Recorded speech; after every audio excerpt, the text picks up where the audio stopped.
Баршаңызға қайырлы күн достар, сіздермен бірге Камшат, менің каналыма қош келдіңіздер. Бүгін сіздермен хачапуридің рецептімен бөлісетін боламын. Қамыры өте жұмсақ болып шығады, міндетті түрде жасап көріңіздер. Арнамнан алыстамай, видеоны соңына дейін қараңыздар. Ең алдымен ыдысымызға құрғақ аштығымызды, қантымызды және жылы сүтімізді құйып, бір араластырып, апара дайындаймыз. Бетін жауып 15 минутқа қоя тұрамыз.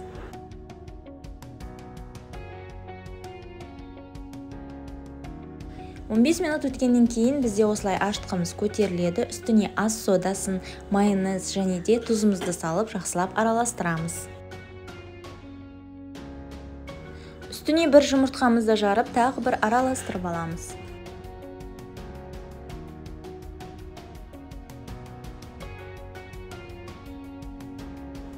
Осы сұйық массамыздың үстіне ұнның бір бөлігін қосып араластырамыз.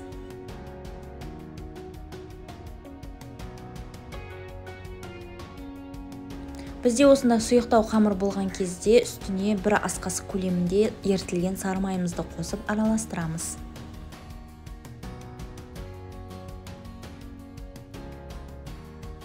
Үстіне ұнның қалған бөлігін қосып араластырып жұмсақ қамыр етіп илейміз. Міне бізде осында жұмсақ қамыр болып шығады. Бетін салафанмен жауып, 1 сағатқа жылы жерге қойып қоямыз.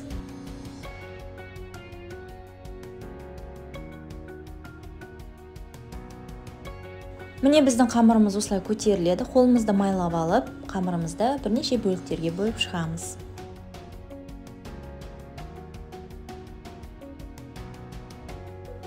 Бөліп алған қамырымызды осылай жайып аламыз, сопақша көлемде жаятын боламыз.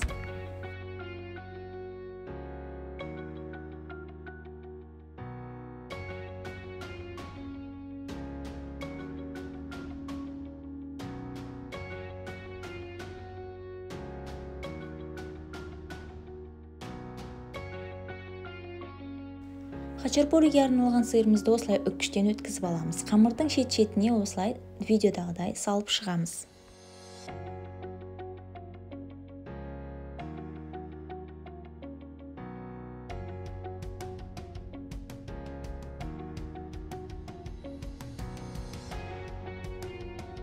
Сиырымызды осылай салып алғаннан кейін қамырымызды ортаға қарай әкеліп бекітеміз. Қаттырақ бекіту қажет, пісу барысында ашылып кетпеуі қажет.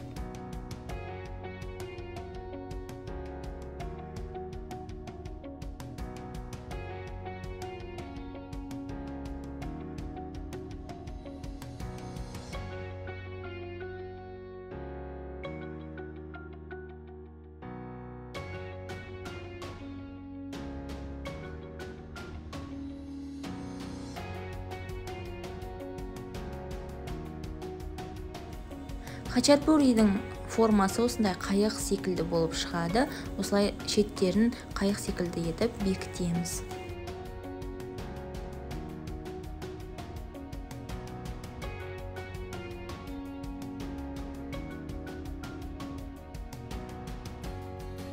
Дайын болған қамырымызды ақырындап пергамент қағазы төселген формамызға саламыз. Екінші қамырымызды да алдыңғы қамырды жайғандай сопақша формада жайып аламыз.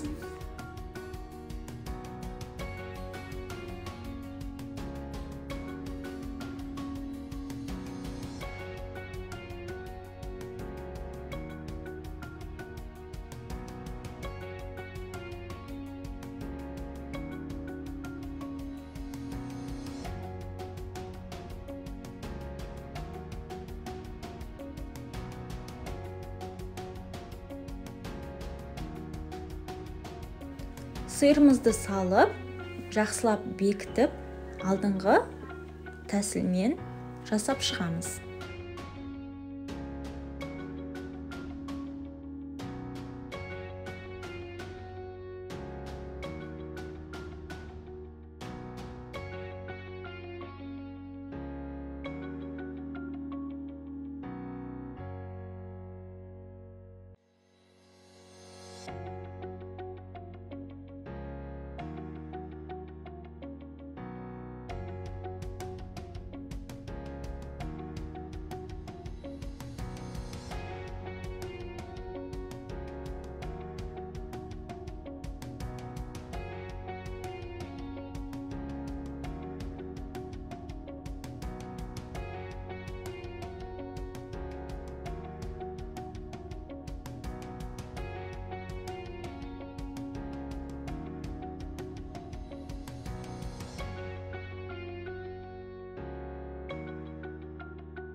Дайын болған хачапурилеріміздің үстіне бір жұмыртқаны араластырып жағып шығамыз.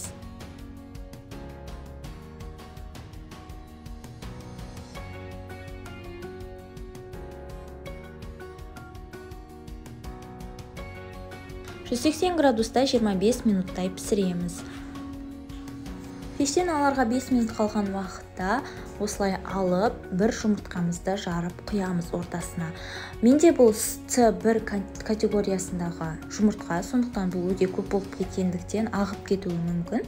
Сондықтан мен бір жұмыртқаның ағын екеуіне бөліп қосып, және екінші жұмыртқаның сарысын салдым. Егер сізде С2 категориясындағы жұмыртқа болатын болса, бірден сол күйінде жара берсеңіз болады. Біздің хачапурилеріміз дайын болды. Осылай жұмыртқасы кілкілдеп шығуы қажет. Қамырын үзіп алып, осы жұмыртқаға батырып жеу қажет. Егер де бұлай шикі күйінде, жартылай шикі піскен жұмыртқа ұнамаса, толықтай пісіріп алсаңыз болады. Ас болсын, сіздерге ұнайтынына сенімдімін. Міндетті түрде жасап көріңіздер.